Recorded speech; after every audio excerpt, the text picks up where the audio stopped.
Tudo bem, pessoal? Boa noite. Como é que vocês estão? Tudo jóia aí? Vocês são bem-vindos. Muito bem-vindos aqui à nossa transmissão de quarta-feira. Que Deus abençoe todos vocês. Boa noite, irmão Alcides. Como é que você está aí? Tudo jóia? Chegando por aqui já, né? Queridos, nós vamos aqui para a nossa penúltima.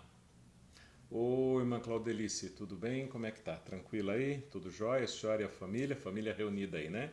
Abraço, irmã Elza, irmã Cláudia também, que Deus abençoe vocês. Irmã Reni, como é que vai, irmã Reni? Tudo bom? Tranquila? Boa noite. Quarta-feira fria, todo mundo aí agasalhado, né? Eu me acostumando com esse frio danado de Ponta Grossa. Mas pra gente está sendo uma alegria viver essa experiência desse frio aí, viu? Eu acho que vai ser muito bom pra gente curtir um pouquinho do frio que a gente quase nunca viveu, quase nunca curtiu aí esse frio assim, né?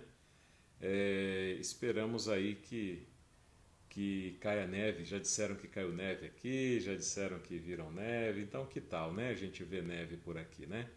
Irmanice, boa noite, tudo bem? Como é que tá a senhora aí? Tranquila? E daí, irmã Raquel, tudo bem? Boa noite. Lucélia, como é que vai, minha irmã? Tudo bom aí? Tranquila? Vocês são muito bem-vindas aqui na nossa live, a nossa penúltima igreja. Vamos falar hoje de uma igreja fraternal, uma igreja que tem o nome de fraternal, né? É a penúltima igreja do livro do Apocalipse, a igreja de Filadélfia. E nós vamos aí partir para o encerramento na próxima quarta-feira com a igreja dos nossos dias. Embora a igreja de hoje tenha a ver com o nosso povo, né, com o nosso tempo. Boa noite, irmã Gisele, tudo bem? Como é que vai? Bem-vinda. Tem a ver com o nosso tempo daqui. O nosso tempo de verdade é a igreja de Laodiceia, né? No Apocalipse, no período histórico, é a igreja de Laodiceia. Mas ela faz o panorama, o pano de fundo, com a igreja da nossa formação, da formação da nossa fé, de quando o povo do advento surgiu, né? Então ela passa por esse período aí, que nós vamos ver hoje. Quarta-feira, como toda quarta-feira aí a gente procura dar oportunidade para vocês registrarem aí os seus pedidos, os seus agradecimentos, né? Eu estendo aqui meu boa noite, irmão Miguel. Tudo bem, irmão Miguel? Irmão Wilson, como é que você está aí? Tranquilo? Olha, tem aqui o Miguel Gomes, Wilson, irmão Zinésio chegando aí também, maravilha. Deus abençoe vocês, irmã Sebastiana. Sejam bem-vindos aqui ao nosso bate-papo aqui. Irmão Wilson, boa noite. Irmão Wilson aí, fazer um marketing aqui, viu, irmão Wilson? Irmão Wilson aí com a irmã Bárbara aí com o empreendimento bárbaro. Eu já fiquei sabendo aí que você tem atiçado o apetite de muita gente aí, viu, irmão Wilson? Que Deus abençoe você nesse empreendimento, que Deus coloque as mãos poderosas deles aí nesta empreitada aí e que vocês tenham muito sucesso, viu? Muito sucesso mesmo. Irmã Fátima, boa noite, como é que você tá? Tranquila? Bem-vinda, bem-vinda aqui à nossa transmissão aí, né? Queridos, faz o seguinte, se você sentir aí no coração o desejo de compartilhar, compartilhe essa live aí com amigos, com pessoas especiais, né? A irmã Aparecida que está chegando, a irmã Jerusa que está aí também chegando, a Ângela Dubiel. Deus abençoe vocês, vocês são bem-vindos. E a irmã Ângela está fazendo certinho, já está pedindo oração aqui. Hoje é o culto de quarta, né? O culto que a gente vai orar. Se você sentir à vontade, coloque o seu pedido aí, menciona, e de repente essa rede, esse pessoal todo que está chegando, que está vendo estas mensagens nesse compartilhamento, pode estar orando por você também. A gente podia fazer esse compromisso, né, irmãos? Que tal? A gente colocar pela saúde da irmã. Difícil enxergar essas letrinhas aqui, viu? Irmã Zuraida, Tiago, muito bem, irmã. De Prudentópolis, olha, de Prudentópolis, no Paraná, bem-vinda, Deus abençoe você. Lincoln tá chegando aí, bem-vindo. né? Que Deus abençoe você. E se você sentir no seu coração o desejo, bota aí o seu pedido, que nós vamos orar. E eu acredito que tem gente aí que está chegando também, que vai ler o seu comentário, vai se dispor a orar também, vai se colocar de joelhos para estar orando por você, pedindo as bênçãos de Deus, pedindo que Deus abençoe aí a sua vida, né? Então, queridos irmãos, vamos lá, né? Vamos aí partir aí para os nossos momentos de oração. Se você estiver digitando, maravilha, dá tempo de você digitar, a gente lê aqui, e se não, a gente vai orar e partir para o nosso estudo, né? O estudo da igreja de Filadélfia. Já deixa sua Bíblia aí, se você quiser marcar, se você quiser fazer alguma anotação. Sabe por que é bacana esses estudos aqui? Em algum momento ele se torna assim um pouco repetitivo, mas é a didática de Deus, viu, irmãos? É a didática de Deus para fixar a mensagem no nosso coração, tá? Então eu estendo boa noite à irmã Elizabeth, irmã Elisete, que está chegando aí, irmão Flávio. Tudo bem, irmão Flávio? Maravilha. Oração pela família do seu pai. Poxa vida, hein? Pô, vamos estar orando sim com falecimento, né? O irmão Joy, bem-vindo pela família. Irmã Rose, tudo bem, irmã Rose? Boa noite. Então tá, vamos estar orando pelos familiares, vamos estar orando pelos enfermos, vamos estar orando pelos filhos, né? Eu sempre lembro de pedir aqui, minha esposa também sempre pede, né? Boa noite, irmã Edna, tudo bem? Bem-vinda. A esposa sempre pede também pelo meu filho Vinícius, que está longe, né? O país também está enfrentando essa crise. E que Deus cuide dele lá, né? Que Deus cuide dos seus filhos aqui também, que cuide dos filhos onde quer que você esteja, né? Então, olha, a irmã Reni está pedindo oração pela filha Kerley, que trabalha na UTI, hein? Poxa vida, que Deus proteja ela, como todos os funcionários que estão ali vivendo essa crise, vivendo essa dificuldade, né? Com essa pandemia. Com essa pandemia aí que tem machucado, ferido muita gente aí, né? Boa noite, irmã Maricilda, como é que a senhora vai? Tudo bem aí? Tudo tranquila? Que bom, que bom. Nós estamos aí vendo algumas dificuldades, né, no retorno das igrejas, algumas bênçãos também. Só para vocês saberem, né? No sábado agora nós vamos fazer a transmissão, se Deus assim permitir, se a prefeitura ainda tiver essa possibilidade de nós termos o culto, nós vamos fazer o culto ali da igreja do Palmeirinha, né? Vamos transmitir ali também pelo Facebook, pelo meu Facebook, né? Pela live do meu Facebook e tal. Vou tentar transmitir também pelo da igreja do Nova Rússia, né? Fazer um culto ali, fazer essa transmissão. E, queridos, vamos orar para as nossas igrejas reabrirem. Eu sei que algumas pessoas estão relutantes, algumas pessoas não estão muito confiantes ainda, mas está sendo necessário, viu, irmãos? Não tem frescura não, né? Irmã Maria Luísa, boa noite, eu vou orar sim por sua família e os colegas enfermeiros. Sabe, querido, não tem nada a ver com dízimo, não tem, graças a Deus, olha, eu vou falar uma coisa aqui para vocês, graças a Deus, os irmãos têm sido fiéis, os irmãos têm sido honrosos com Deus. É claro que nem todo mundo devolve o seu dízimo, a sua oferta, né? Nem todo mundo mantém um plano de adoração fiel a Deus. Mas a igreja, ela está bem, ela tem sido sustentada. Então a gente fala de abrir igreja, não é por causa de dízimo e oferta, não. É por causa da adoração, da sensação de estar a normalidade. A gente tem sentido alguns irmãos se dispersando, alguns irmãos assim se acostumando com o não compromisso de regra e de horário, principalmente no sábado, né? Eu acordo quando eu quero, assisto a escola sabatina do jeito que eu quero, se não der para assistir às 9 eu vejo às 10, se não der às 10 eu vejo à tarde, se eu não assistir o culto de manhã eu assisto a gravação no outro dia. E assim, parece que a gente está perdendo um pouquinho daquela relevância de ter aqueles momentos específicos para adoração, os momentos específicos, né, irmã Larissa, para a gente estar, boa noite, bem-vinda, para a gente estar ali cultuando a Deus, para a gente estar entregando o nosso caminho a Deus, né? Então, queridos, vamos fazer planos de orar porque vai ser importante a normalização dos nossos cultos e é bem sabido que é um serviço essencial, sim. Todo tem o seu crédito, todos têm os seus méritos, né? O supermercado tem os seus méritos, o posto de gasolina tem os seus méritos, os serviços de saúde têm os seus méritos, mas a igreja, a comunhão, o relacionamento com Deus, os irmãos ali sentindo que está tudo ok, tem também os seus méritos. Então eu convido você a orar, tá? A orar. E orar também aqui pela família da irmã Maricilda, né? Maravilha, queridos. Vamos fechar os nossos olhos. Você vai colocando o seu pedido aí, você vai mencionando aí o seu pedido, que a gente vai orar sim.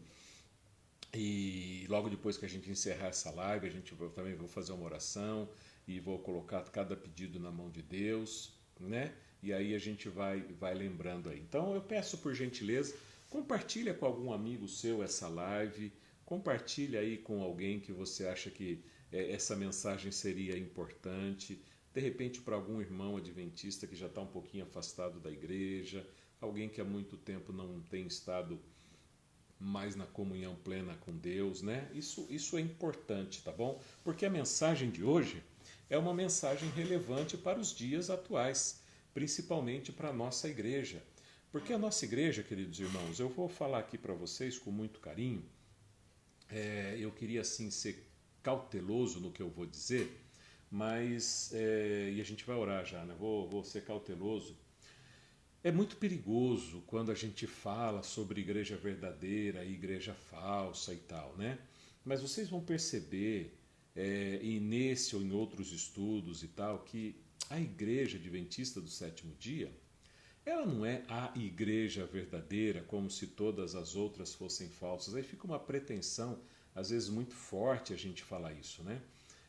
Na verdade, nós somos, no lugar de você dizer assim, não, a igreja adventista é a igreja verdadeira, porque se você diz que a igreja adventista é a igreja verdadeira, logo as outras igrejas são falsas, e não são falsas.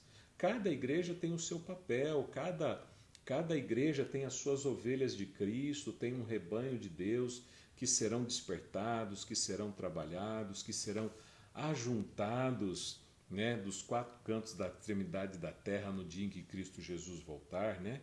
Mas o que é a igreja adventista do sétimo dia? A igreja adventista do sétimo dia é um movimento profético. Sabe aquele movimento profético descrito no livro do Apocalipse, através das mensagens daqueles três anjos? Aqueles três anjos, eles voam por todo o céu para trazer uma mensagem ao mundo. Elas formam um movimento que deveria culminar com a última pregação da última mensagem de Deus à terra. Esse é o movimento adventista do sétimo dia. Este é a igreja adventista do sétimo dia. O movimento profético da mensagem de Deus para a terra nos últimos dias da história. Então, sim, somos detentores, então isso não é para orgulho. Então nós somos o movimento profético. Isso é uma responsabilidade.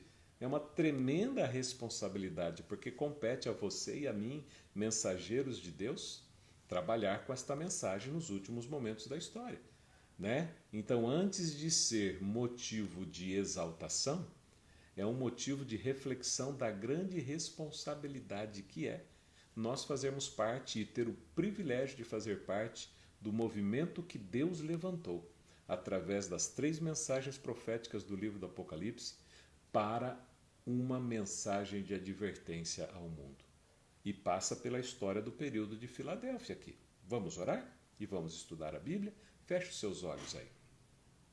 Santo e amado Deus, Senhor eterno, nós agradecemos muito, Pai, pelo dia de hoje, pelo cuidado e pela proteção. Nós agradecemos por tudo aquilo que o Senhor tem feito por nós, por tudo aquilo que o Senhor nos tem dado. Pedimos a Deus que, de uma maneira muito especial, o Senhor nos abençoe, cuide de nós e dirija, Pai, este estudo nesta noite. Ajude-nos, ó Deus, a ter a compreensão da Tua mensagem, da Tua palavra. Nós oramos, agradecidos e suplicantes, em nome de Jesus. Amém.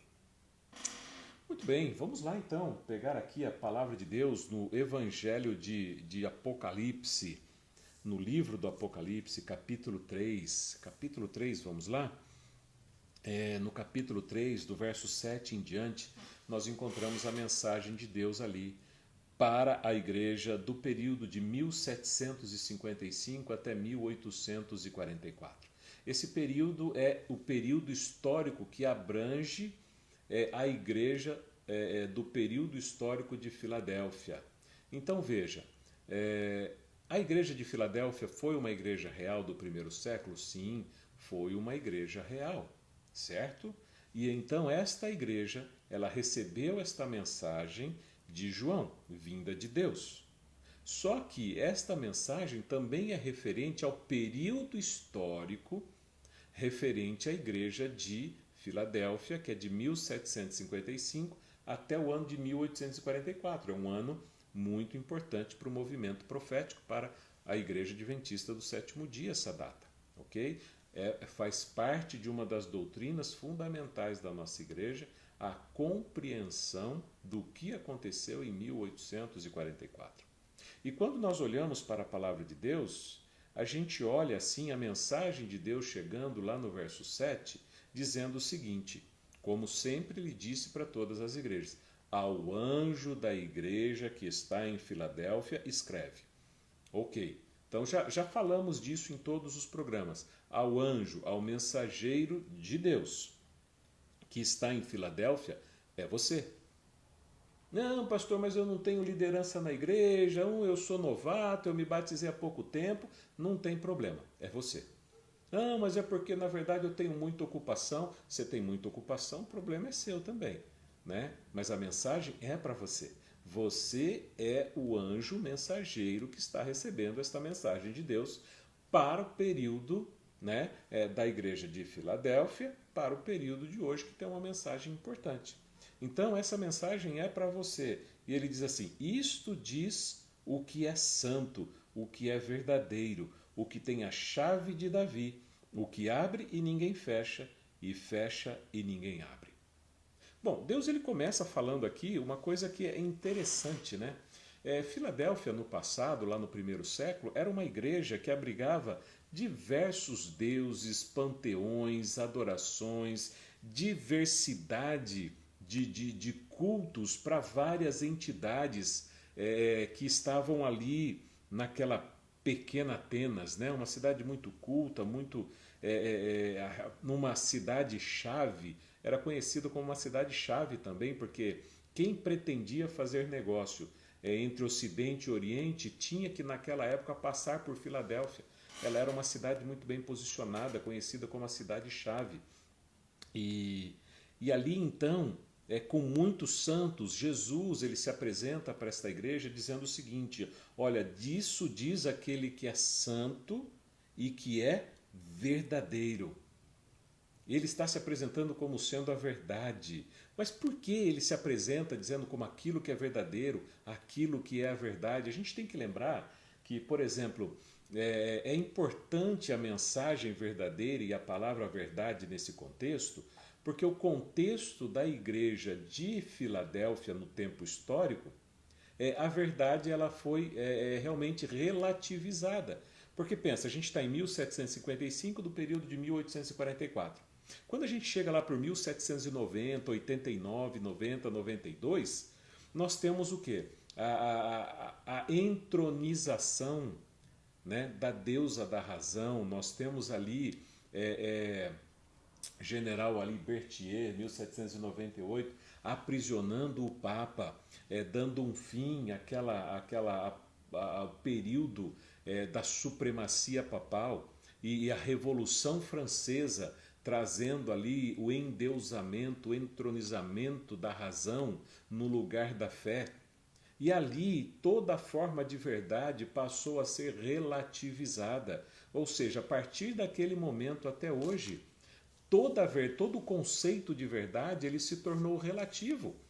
As pessoas começaram a racionalizar, a raciocinar mais ou menos assim: a tua verdade não significa que seja a minha verdade. Não existe uma única verdade. Nós podemos ter numa cultura uma multidão, uma multipluralidade de verdades. E então, quando a verdade ela começa a ser questionada, nós temos uma dificuldade muito grande. Jesus ele se apresenta da seguinte forma: eu sou o verdadeiro, eu sou a verdade. É como se fosse um reflexo daquilo que Jesus ali do lado de Pilatos, né? E Pilatos olha para Jesus e diz: olha, as pessoas dizem que tu é o rei. E Jesus diz assim: não, tu está dizendo, é como você disse. Né? Então, ou seja, eu sou a verdade, quem tem a verdade me reconhecerá como rei. E Pilatos pergunta então o que é a verdade, não é? A verdade estava ali do lado de Pilatos, Jesus era a verdade. Ele falou isso para Tomé, falou: Tomé, eu sou o caminho, eu sou a verdade, eu sou a vida. A essência da verdade é Jesus Cristo, é a palavra de Deus, é a verdade, a lei de Deus é a verdade.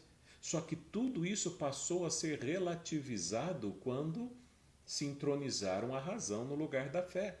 E para este período, Jesus está se apresentando o seguinte: olha, eu sou a verdade, eu sou aquele que tem a chave de Davi, o que abre ninguém fecha, né? E o que fecha e ninguém abre.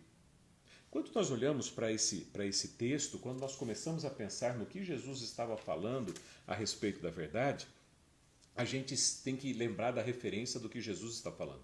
Quando ele se apresenta como sendo aquele que tem a chave, né, é uma referência do livro de Isaías. Deixa eu achar aqui a citação aqui. É uma referência do livro de Isaías 22, verso 22. E por que Jesus está falando disso? Que história está por trás disso? A gente precisa lembrar, queridos, que quando essa mensagem de Isaías foi dado num contexto em que o povo de Israel estava desconfiando de Deus mediante o cerco assírio e estava querendo confiar na potência egípcia para pedir socorro. E Deus, então, ele manda uma mensagem de advertência para aquele povo, dizendo o seguinte: espera aí, vocês querem se apoiar no Egito, mas não estão se apoiando em mim? E é interessante que ali o rei Ezequias, ele tinha ali um mordomo chamado Eliaquim. E a Eliaquim foi dado a chave sobre os ombros dele de Israel. Todo esse simbolismo, ou seja, Eliaquim, aquele mordomo, ele foi levado a mordomo-mor do rei Ezequias, e todo o conselho, todo o patrimônio, toda a confiança, né? Um servo de Deus, Eliaquim, foi depositado naquele, e ele passou a ser o que? A ponte de acesso do povo ao rei. Ele passou a ser o porta-voz, ele passou a ser o intermediador entre o povo e o rei. Então, quando Jesus ele fala assim que também ele é aquele que tem a chave de Davi, ele está se colocando como o único mediador entre Deus e os homens.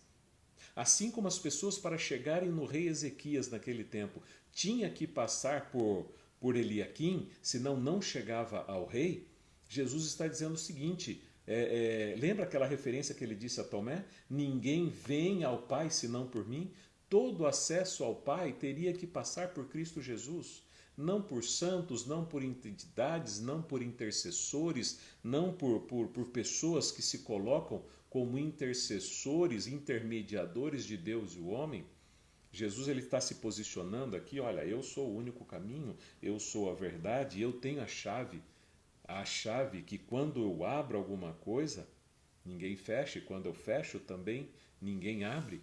Mas essa referência da chave, ela tem algo mais importante para nós. Sabe? O que nós podemos fazer aqui? Nós podemos fazer uma parte.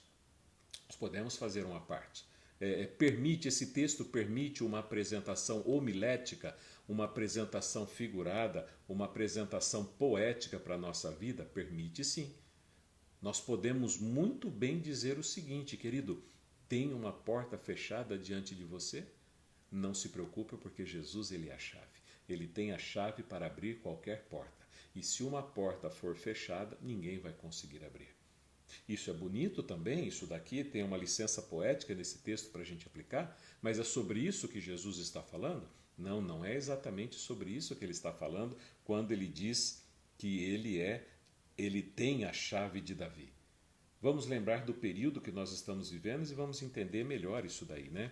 Então veja, quando a gente para pensar, nós chegamos aqui na primeira referência ao período da história em que nós estamos falando do juízo investigativo que iniciaria no dia 22 de outubro de 1844.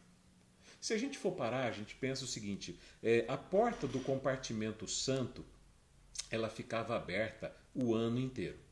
O ano inteiro aquela porta ela ficava aberta. Mas ela só era fechada no dia da expiação. No dia da expiação aquela porta era fechada. E aí então a porta do Santíssimo se abria. E ali o sumo sacerdote fazia a expiação pelos pecados do povo no dia do juízo. Então essa também é uma referência de Jesus dizendo o seguinte, olha, eu estou passando para a história da Terra um período em que uma porta será fechada e outra porta será aberta.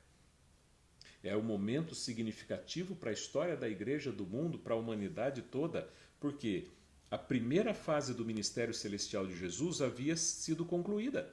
Uma porta estava se fechando e outra porta estava abrindo. Naquele momento, enquanto o povo do advento no passado esperava a volta de Cristo Jesus, em 22 de outubro de 1844, o que estava acontecendo? Jesus estava passando do santo para o santíssimo.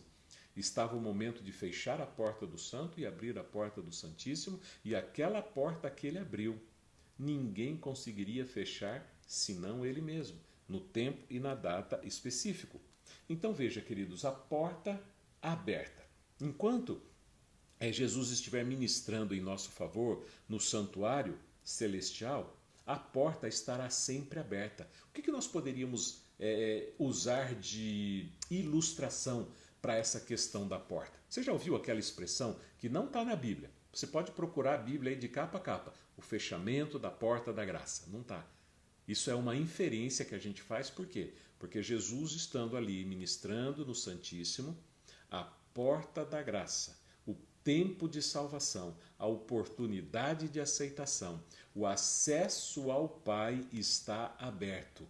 Então a porta ela está aberta, mas só que esta porta, no dia em que Cristo Jesus fechar, ninguém vai mais poder abrir. O que Jesus está dizendo para o período de Laodiceia, de Filadélfia, ele está dizendo o seguinte, queridos membros da igreja de Filadélfia, eu estou mantendo diante de vocês uma porta aberta. Eu estou dando uma oportunidade de graça para esta igreja. Eu estou dando uma oportunidade de graça para a humanidade. Homens e mulheres podem ter acesso ao Pai, não por santos, não por homens, não por pastores, não por padres, não por bispos, não por papas, mas assim como diz lá em 1 Timóteo 5, né, o único que faz a intermediação entre o homem e Deus é Jesus Cristo. E ele está dizendo que nós estamos vivendo num período de graça, nós estamos vivendo num período em que a porta está aberta e a pregação do Evangelho ela precisa expandir, ela precisa avançar. Sabe, quando o ministério de Cristo Jesus for concluído no santuário celestial, ele dirá está feito. E quando ele disser estar feito, a porta da graça, a porta da salvação, a oportunidade de homens e mulheres aceitarem a Cristo Jesus já terá sido encerrada.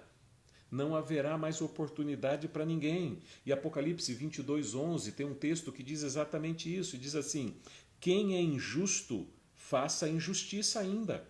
E quem está sujo, suje-se ainda. E quem é justo, faça justiça ainda. E quem é santo, santifique-se ainda. Você percebe que através desse texto de Apocalipse 22:11, Jesus está dizendo que não haverá mais oportunidade de transformação de coração.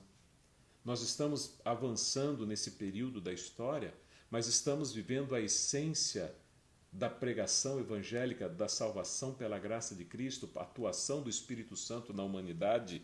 Então, a porta da graça, a porta da esperança, ela ainda está aberta. E é uma mensagem de salvação para cada um de nós. Vamos pensar da seguinte maneira, eu lembro de uma história antiga, né? Em 1077, o rei Henrique IV da Inglaterra, ele trocou de esposa. Lembra que nesse período, em 1077, A igreja ainda estava na supremacia papal. Quem mandava era a igreja romana, quem ditava as normas era a igreja romana. Tinha rei, mas os reis de nada valiam. Quem mandava em tudo mesmo era o Papa. De 538 até a prisão, a lei de 1798, era a supremacia papal. Em 1077, o rei Henrique IV trocou de esposa e o Papa não gostou. O Papa ficou bravo com essa situação. E o poderosíssimo rei Henrique IV, de um maior exército bélico da época, de uma das maiores riquezas da Europa da época, ele ficou 3 dias na neve, 3 dias de pé na neve, fora do palácio do Papa, esperando o Papa atendê-lo para ele poder pedir perdão. A porta do palácio ficou fechada e o rei, o grande rei Henrique IV, ficou 3 dias na neve, com os pés congelando, aguardando que o Papa abrisse a porta para lhe oferecer o perdão. Esse período da igreja, esse período em que homens se colocaram no lugar de Deus para poder oferecer perdão, já acabou, já passou.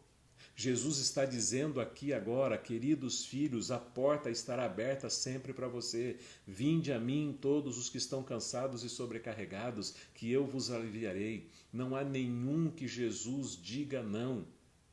Neste momento, neste período, todos estão à disposição, todos têm à sua disposição uma porta aberta que leva a Cristo Jesus. Só que esse é um período que precisa ser aproveitado, esse é um período que precisa ser muito bem trabalhado, porque a gente tem visto os sinais, a gente tem visto os acontecimentos, a gente sabe o que está acontecendo no mundo e muito em breve nós não teremos mais oportunidade de transformar o nosso coração.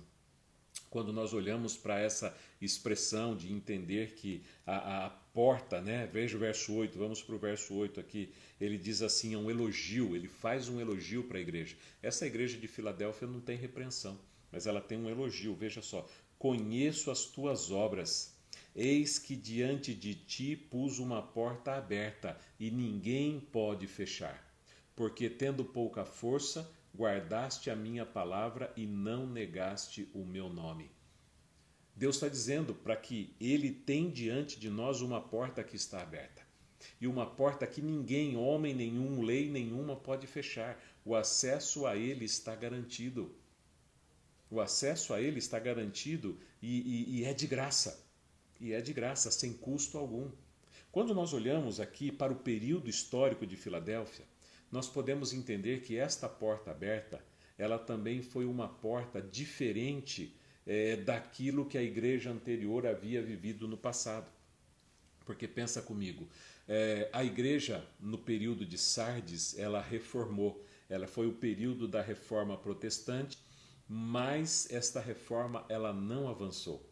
Os protestantes que protestaram contra os mandos e desmandos da Igreja Católica Romana simplesmente sossegaram e cessaram a sua pregação quando viram que alcançaram aquele êxito e nada mais. E nada mais. A igreja continuou militante, a igreja continuou combativa contra os protestantes, sim, mas houve um período que nós chegamos aqui agora que a supremacia da igreja ela havia chegado ao fim com o aprisionamento do Papa pelo general francês Berthier.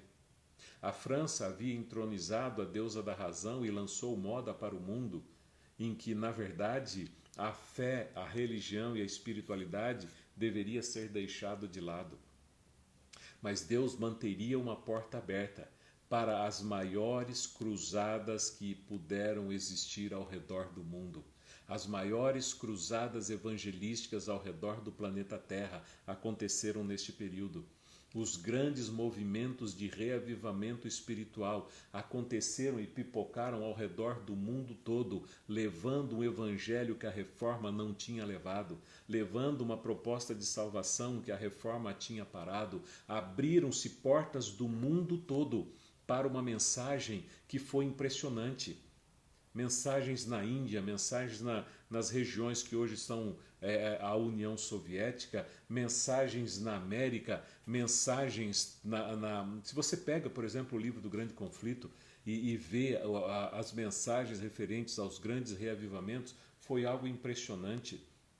Foi algo impressionante, mensagens de reavivamento no Chile, no Brasil, na Espanha, acontecendo na América do Norte, na Índia, na China, no Japão. Grandes mensagens. A porta estava aberta para a pregação do Evangelho. Nós podemos sim, com certeza, entender que Deus abriu uma porta de uma mensagem para quê? Para que esta mensagem pudesse chegar a todo mundo. Esta mensagem pudesse chegar a todo mundo. Então, de 1792 a 1844, ocorreram 1,5 grande reavivamento missionário por ano ao redor do mundo. Milhares e centenas de pessoas foram convertidas ao Evangelho através destas pregações ministradas. Mas veja, a mensagem foi pregada. O mundo teve acesso e conheceu a mensagem de Deus. Mas só que Deus e Jesus não voltou. E quando Jesus não volta, quando a mensagem é pregada e Jesus não volta, o comodismo toma conta de novo das pessoas. O verso 9, ele diz o seguinte para a gente aqui. Desculpem. Eis que eu farei aos da sinagoga de Satanás, aos que se dizem judeus e não são, mas mentem, eis que eu vos farei que venham e adorem prostrado a teus pés e saibam que eu te amo. Isso daqui faz parte do elogio, não tem ainda nenhuma repreensão. Mas o que tem aqui? Nós temos o quê? Que a sinagoga de Satanás, que foi ali de Éfeso, de Esmirna, né? Aquele sistema falido da igreja de Sardes e Tiatira, eles, de alguma maneira, eles se renderiam aos pés dos adoradores de Deus. Eles dobrariam prostrados aos pés daqueles que seriam salvos, de um povo separado. Jesus ele começa a falar aqui que há uma urgente necessidade de pregação, porque a redenção já está se aproximando. Ele já começa a fazer o link com porque veja que lembra que nas outras cartas a promessa de salvação era no último verso. Era no último, ser fiel até a morte, tenha fé, tenha força, darei uma pedra branca, um novo nome, isso, aquilo. Mas ele já começa a prometer a salvação no início. Você começa a entender que aquilo que estava no final de cada mensagem, agora ela está chegando no começo, ela está chegando no meio. Logo no elogio, Jesus já está fazendo uma promessa de que um povo que não deu ouvidos à mensagem de Deus, um povo que rejeitou a promessa de Deus, eles adorarão aqueles que adoram a Deus, eles se prostrarão ali os pés para saber que Deus tem um povo que Ele ama. E que povo é esse? Esse, querido, é o povo que Ele selecionou, é o povo que compõe. Lembra? Esse povo aqui que Ele ama, né? É o povo que compõe aquele movimento profético com uma mensagem, com a última mensagem de advertência ao mundo. Porque aqui no período de Filadélfia ele preparou o mundo para o Evangelho. Ele preparou o mundo para que o mundo entendesse e ouvisse que Jesus Cristo é o Senhor, que Jesus Cristo salva, que Jesus Cristo é Deus. Mas a partir deste momento, de 22 de outubro de 1844, ele preparou um povo para dizer: temei a Deus e dai-lhe glória, porque é chegada a hora do seu juízo. Aí esse povo já avança para o último período, que é de Laodiceia, que a gente vai ver na próxima quarta-feira. Mas quando nós olhamos para a exortação que Jesus faz, a exortação que ele faz para mim e para você, o incentivo que ele dá para esta igreja, nós lemos da seguinte maneira. Verso 10 diz assim: como guardaste a palavra da minha paciência, também eu te guardarei da hora da tentação que há de vir sobre todo o mundo, para tentar os que habitam na terra. Esse verso 10, na minha Bíblia que eu estou lendo aqui, ela está dizendo, né, a hora da tentação. Mas tem algumas Bíblias, e talvez você esteja até com uma Bíblia na sua casa agora, que está dizendo na hora da provação. Da hora da angústia, de uma provação que gerará uma angústia. O que Deus está falando aqui? Ele está dando o seguinte, é uma mensagem de instrução. Verso 10, como guardastes a palavra da minha paciência, palavra, mensagem, como vocês guardaram a minha mensagem, né? Da minha paciência. Você consegue lembrar de algum outro texto que tem essa palavra paciência no livro do Apocalipse? Você entende, você lembra com que Jesus está linkando aqui nesta mensagem?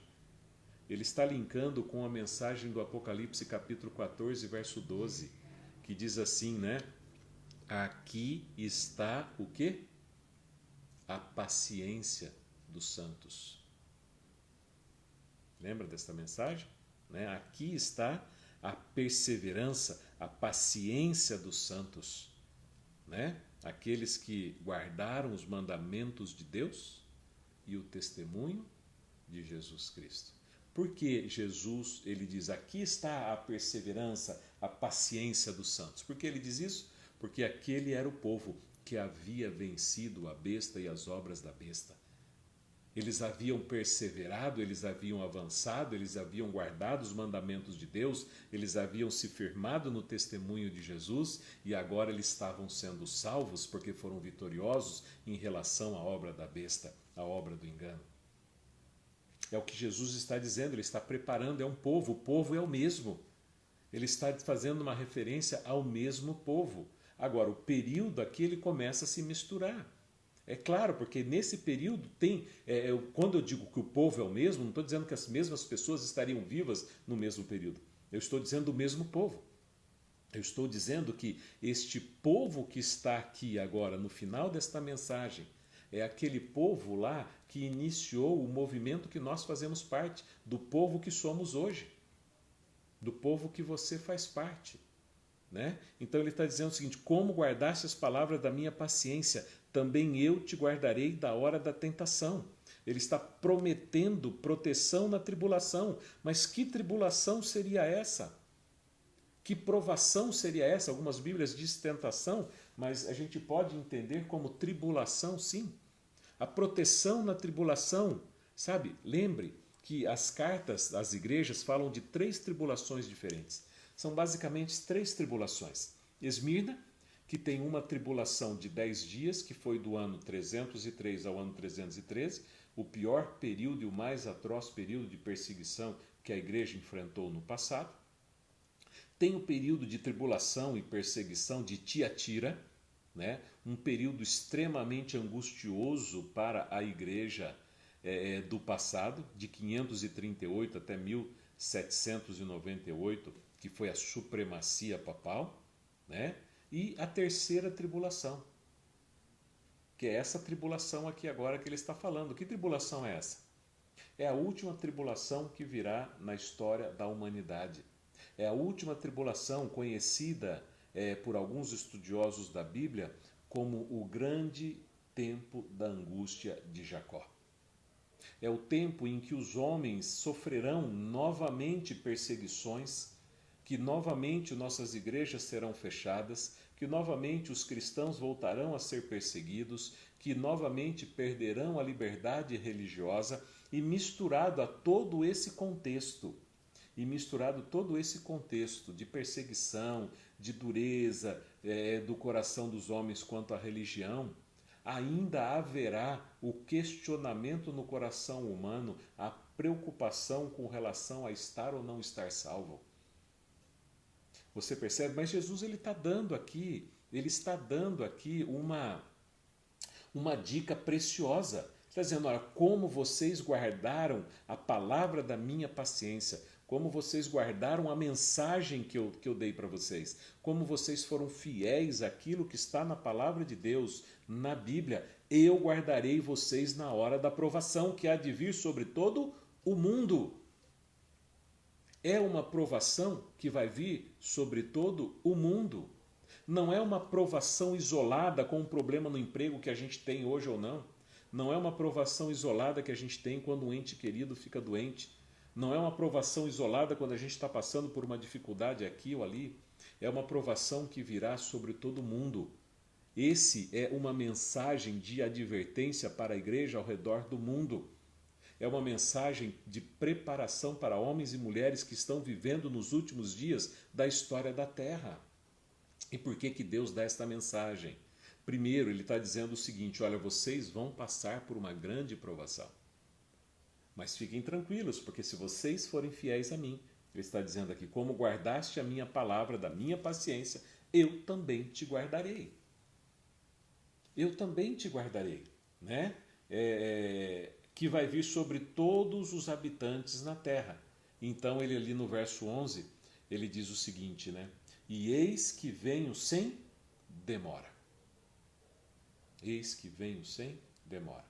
Você percebe o link do tempo da provação com a volta dele? Mas quando isso aconteceria? Então, só para a gente poder entender numa sequência lógica. Nós estamos falando de um período pós-1844. Se, pelas profecias bíblicas, o tempo do fim começou em 1798, chegando no ano de 1844, que é o início do juízo investigativo de Deus sobre toda a humanidade, nós entendemos que vivemos no ano de 2020, bem depois de 1844. Logo, pela lógica, estes eventos estão mais próximos de nós do que estiveram daquele povo de 1844, que foi o período final desta mensagem. Né? Foi o período final desta mensagem. Mas veja uma promessa que Deus tem. Se você abrir a sua Bíblia ali no livro de Daniel, capítulo 2, esse tempo de angústia que virá sobre a terra, tem uma outra mensagem poderosa também. Daniel capítulo 12, verso 1. Tem uma outra mensagem poderosa que diz assim: naquele tempo, que tempo é esse? Neste tempo que Jesus está falando aqui, né? A tribulação que há de vir sobre todo o mundo que mora na terra. Naquele tempo se levantará Miguel, o grande príncipe, que se levanta a favor dos filhos do teu povo. E haverá um tempo de tribulação, qual nunca houve desde que existiu nação até aquele tempo. Veja que Daniel está confirmando o que João está dizendo no livro do Apocalipse. Mas naquele tempo livrar-se-á o teu povo, todo aquele que for achado escrito no livro. É a mesma coisa que João está dizendo com outras palavras. Daniel está dizendo que haverá um grande tempo de tribulação nos últimos momentos da história da terra, como nunca houve. Mas Miguel se levantará para socorrer o seu povo e livrar todo aquele que for achado escrito no livro da vida. Primeiro passo: como eu tenho meu nome escrito no livro da vida? Você olha para a Bíblia, você vai descobrir, meu nome é escrito no livro da Bíblia quando eu aceito a Jesus como meu Senhor e Salvador e sou batizado como um testemunho público da minha fé. E quando eu sou batizado, então, eu publicamente professando a minha fé em Cristo, é o requisito bíblico de Deus para aceitação. Não é nada de, está aqui no meu coração, beleza, oba, oba, eu aceito. Não. Para quem aceita Jesus Cristo como Senhor e Salvador, ele requer o passo de fé do batismo. Então a pessoa precisa ser batizada. Assim como o homem que diz que ama a mulher, e a prova do amor a esta mulher é o quê? É a concretização do casamento. Vamos juntar os trapos para ver o que dá. O importante, moleque, é que você está no meu coração. Bom, quis juntar o trapo, né? E não quis casar, é porque não ama de verdade, não tem certeza se quer levar aquele relacionamento a sério. Não é verdade? Vamos falar claramente? Então, aquele que entrega o coração a Jesus e o aceita como Senhor e Salvador, precisa ser batizado. É a concretização da fé. E aí então seu nome definitivamente é escrito no livro da vida. Mas ele precisa guardar com afinco esta palavra de fé e viver nesta perseverança. A palavra da minha paciência, da perseverança. Aqui está a paciência dos santos, aqueles que guardam os mandamentos de Deus e têm o testemunho de Jesus. Apocalipse 14, 12. Então a esse povo há uma promessa de que ele guardará nos últimos dias. E assim como Daniel diz que naquele tempo se levantará Miguel, o grande príncipe, e ele vai lutar em favor do povo, ele está lutando em favor do povo aqui também.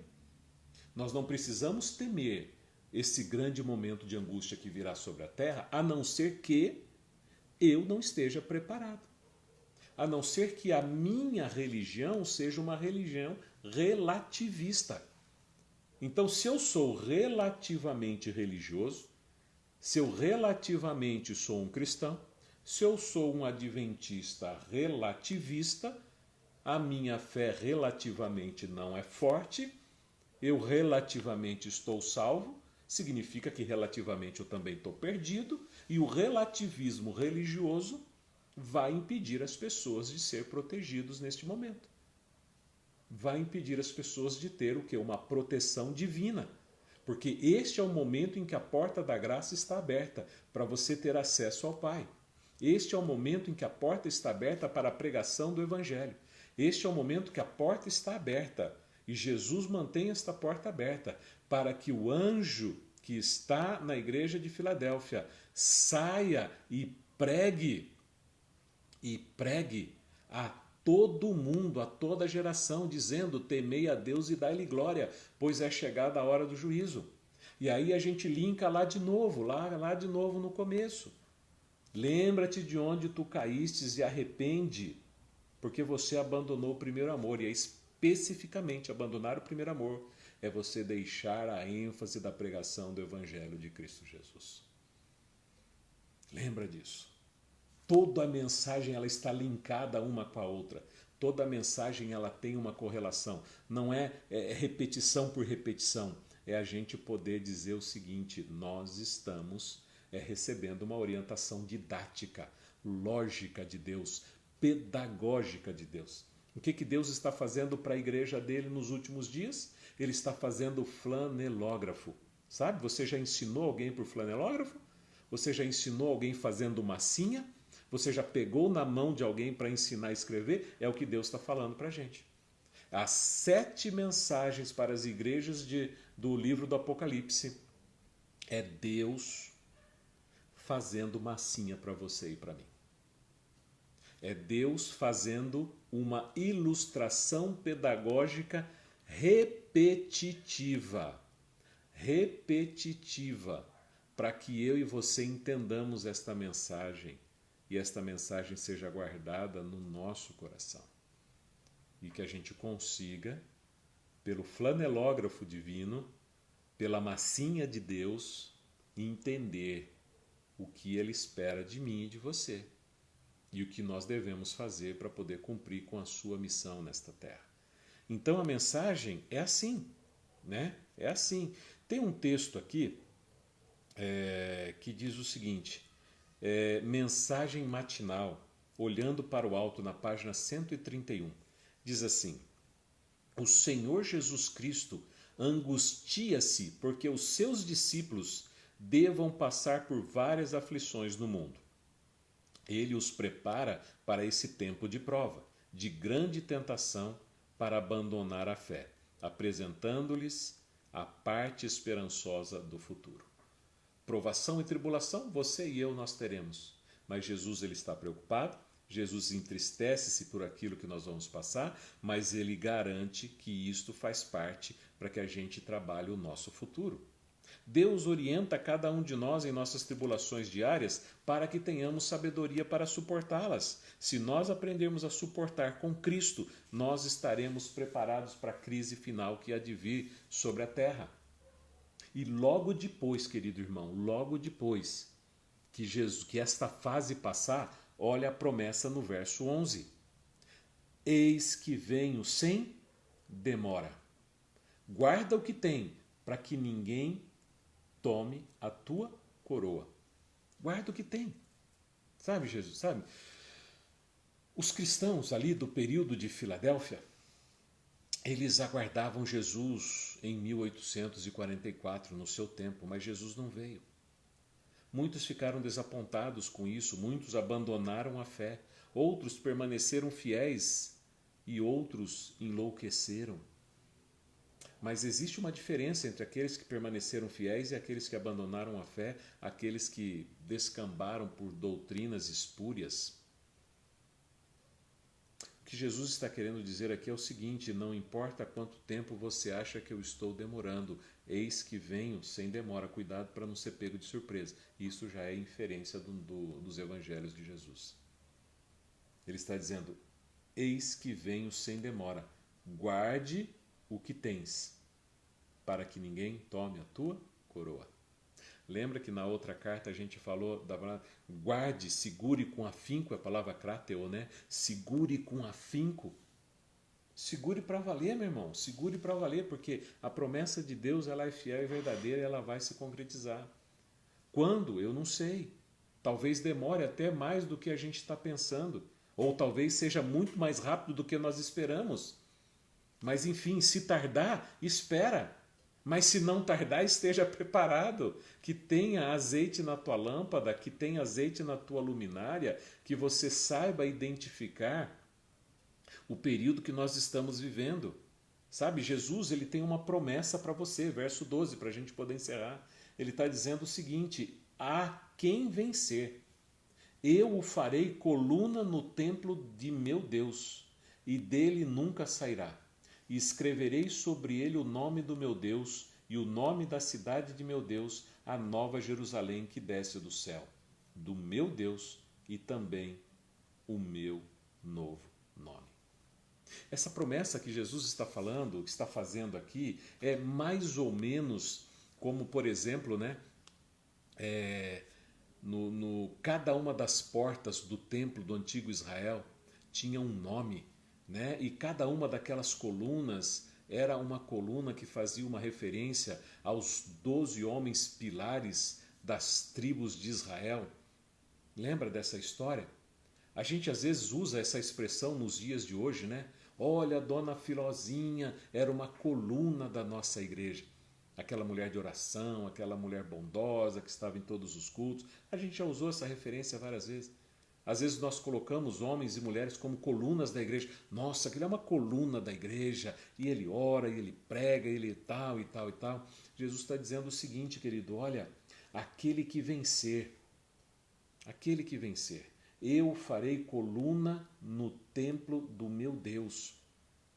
Assim como os heróis do passado, das 12 tribos de Israel, tinham os seus nomes escritos em cada coluna do templo. O seu nome vai estar lá porque você vai ser considerado um herói da fé nos tempos futuros. Os heróis da fé do tempo passado estão registrados ali no livro de Hebreus 11. Aquele tempo já foi, esse período já passou e eles já tiveram ali o seu nome, o seu espaço, o seu apreço. Mas eles não podem fazer nada mais por mim e por ti. Agora a bola está contigo, agora o comando está nas suas mãos, agora o tempo está com você e comigo. Agora, se existe alguém que precisa fazer a diferença, não são mais os 12 líderes das tribos de Judá do passado. Se tem alguém que precisa fazer a diferença, não são mais os 12 apóstolos que podem ter o nome nas 12 portas que estão ali na Nova Jerusalém. Se tem alguém que pode fazer a diferença, se tem um nome, veja que ele fala aqui, né? E o nome da cidade, meu Deus, né? Escreverei sobre ele o nome do meu Deus, o nome da cidade do meu Pai e o meu novo nome. Isso é uma referência ao seu nome como sendo um herói moderno para os dias de hoje. Porque a Nova Jerusalém, a cidade de Deus, ela descerá do céu. E ela será a morada de Deus conosco para toda a eternidade. Mas esta morada, ela só vai ter sentido, ela só vai ter relevância. Primeiro, se você estiver lá. E segundo, se através de você, homens e mulheres pelas quais Jesus Cristo deu a vida no passado estejam lá também. Senão não tem sentido. Não tem sentido um céu onde pecadores não estejam lá arrependidos. Não tem sentido uma nova Jerusalém sem homens e mulheres transformados pelo sangue de Cristo Jesus. Não tem sentido novos nomes se esses nomes representam um caráter que não foi transformado pelo poder de Deus. A mensagem de Deus é para você. A quem vencer, eu farei coluna no templo do meu Deus, e dele nunca sairá. E escreverei sobre ele o nome do meu Deus e o nome da cidade do meu Deus, a nova Jerusalém que desce do céu. Que céu? Do meu Deus e também o meu novo nome. E o apelo dele final? O apelo dele final? Quem tem ouvidos, ouça o que o Espírito diz às igrejas. Você deve estar pensando aqui agora, né? Mas espera aí, acabou.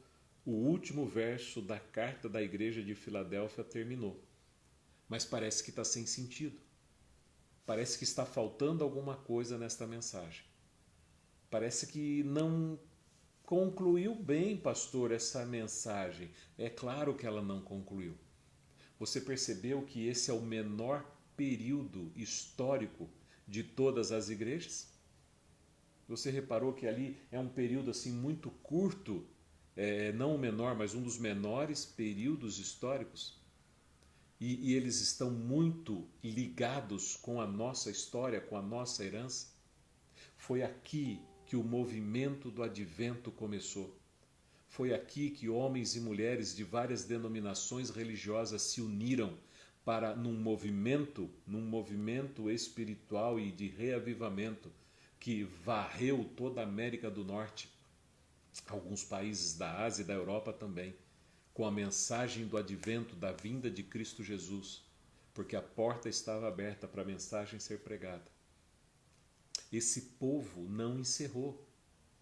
Você entende que o período de Sardes passou, o período de Pérgamo passou, o período de Tiatira passou. Com a prisão do Papa, com o encerramento da supremacia papal, aquele período passou. Mas esse período em questão, ele continua. Ele só está fazendo uma transição. Ele está indo agora desse povo, desse movimento do advento, que surgiu para proclamar a mensagem dos 3 anjos na história da terra. Esse anjo que é eu e você, que proclama: tremei a Deus e dai-lhe glória, porque é chegada a hora do seu juízo. Esse movimento não acabou, esse tempo não passou. Você percebe que há uma transição deste período em que a porta se abriu para a pregação do Evangelho, para os grandes movimentos de reavivamento, para as grandes mensagens de reavivamento, com um povo surgindo e se levantando num grande movimento profético para pregar a última mensagem. E essa mensagem ainda não foi pregada, essa mensagem ainda não terminou, essa mensagem ainda ela continua, ainda ela é necessária, ela é urgente. Por isso que não tem conclusão, é lógica a igreja de Filadélfia. Por quê? Porque na corrida de bastão, Filadélfia passou o bastão para Laodiceia. Guilherme Miller, José Bates, Tiago White, Ellen White, Raquel Oakes, J.N. Andrews, grandes nomes do passado que fizeram este reavivamento espiritual acontecer para levantar este movimento profético, simplesmente não terminou. Ele simplesmente não acabou, ele continua. Pode estar lento, pode estar cansado, pode estar enfraquecido, mas ele continua sendo um movimento da última mensagem de Deus para a terra. E o bastão está na tua mão, querido irmão. O bastão está com você agora. Estes homens do passado passaram o bastão na sua mão. Está com você, está comigo. E nós entramos no período de Laodiceia. Nós chegamos ao período da igreja complicadinha, que vai ser quarta que vem. Terminamos hoje? Não. Não tem conclusão. Tem uma exortação. Deus dizendo: olha, vai vir coisa pesada aí. Vai vir coisa difícil por aí. Vocês estão achando que Covid-19 é o pior que tem? Xé, como diz lá na terra que eu vivi lá de Itapeva. Xé, esse negócio de Covid é fichinha perto do que virá. Porque a palavra de Deus diz que vai vir uma grande tribulação ao redor do mundo. Vai vir, Daniel 12, tempos angustiosos, qual nunca houve. Qual nunca houve. Nós tivemos pestes piores do que a Covid no passado. A peste negra foi uma delas, que dizimou milhões de pessoas. Quase 100 milhões de pessoas foram mortas. Não estou desmerecendo o Covid, pelo amor de Deus, nem aqueles que foram atingidos e mortos por esta doença. Mas não creia que isto é o pior que vai acontecer. A história ainda não chegou ao fim. Você está com o bastão. Laodiceiano, o bastão está nas suas mãos. O bastão está nas minhas mãos. E aí a história é conosco. Que Deus abençoe você. Que Deus nos dê sabedoria como líderes, como igreja, como homens, mulheres, como cristãos, a entender que a demanda entre avançar ou retroceder, entre Jesus voltar já ou Jesus voltar depois, está com aqueles que detêm o bastão nesta corrida final.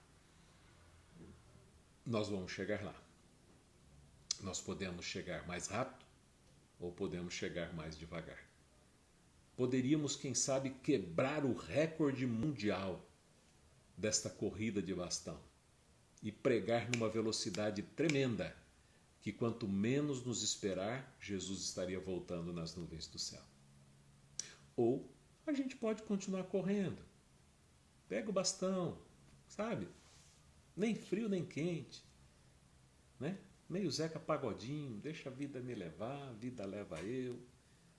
Enfim, o bastão está contigo, o bastão está comigo. E quarta que vem, nós entramos no período de Laodiceia. Que Deus abençoe você, em nome de Jesus. Amém? Deus abençoe você que chegou, irmão Fábio, irmã Maria Luísa Posa, Neuci, minha irmã, Deus abençoe você. Eu acho que a minha cunhada dela aqui, minha esposa, o sobrinho também está aqui, o Nicolas, né? Irmão Aziz, irmã Celina, Juliano, tudo bem, Melissa? Como é que você está? Levi, tudo bem, Levi, Gláucia, como é que vai? Irmã Elisete, já falei oi, né? Larissa está aí. Eu não sei, o culto de domingo, minha mãe apareceu, falou boa noite para mim, eu não vi ela aqui. Eu não dei boa noite. Mãe, se você está por aí, boa noite, Deus abençoe você. Né? Eu sei que a Neuci está aí, minha irmã, Deus abençoe também, irmão Cícero que está aí. Queridos irmãos, vamos terminar na quarta que vem. Vamos terminar esse tema na quarta que vem. Deus tem uma mensagem importante. Capítulo 3, verso 14. Ao anjo da igreja de Laodiceia escreve: isto diz o Amém. O Amém é o assim seja. É aquilo que encerra uma sentença gloriosa. Esta mensagem é para você. Deus abençoe você, em nome de Jesus. Vamos orar? Feche seus olhos. Santo e amado Deus, obrigado, Pai, pela oportunidade de estudar a Tua Palavra. Obrigado, Senhor, pela oportunidade de termos a Tua Palavra a nos instruir. A Sua paciência, Pai, em revelar a nós a Tua vontade. Dá-nos, ó Deus, a disposição necessária para assumirmos, ó Deus, o nosso papel na história deste grande movimento profético, nos levantar e pregar pelas redes sociais, presencialmente, de qualquer forma, para anunciar que em breve Cristo Jesus voltará. Que o Senhor nos dê sabedoria e entendimento, disposição dos altos céus.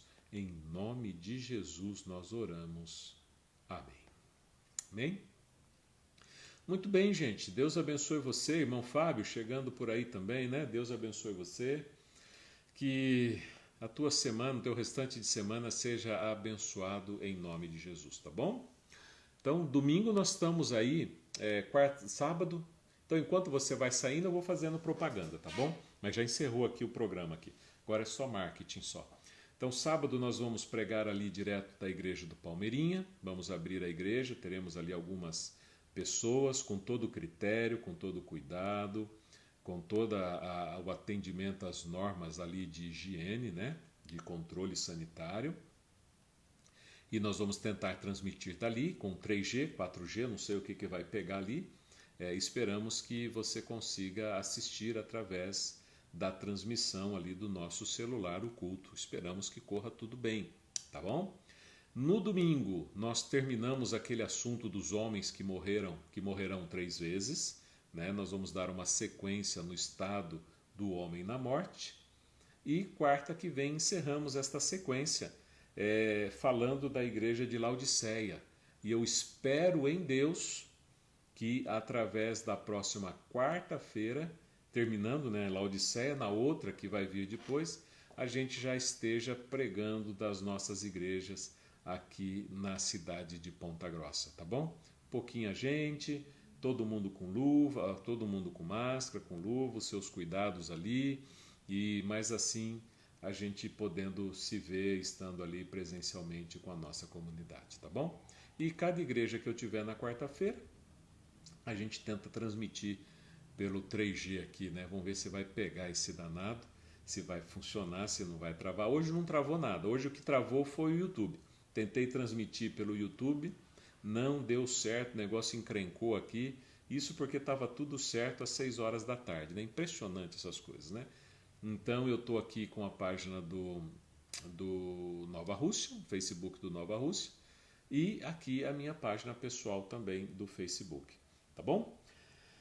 Até mais, Deus abençoe você, fique com Deus e até sábado, se Deus assim o permitir, tá bom?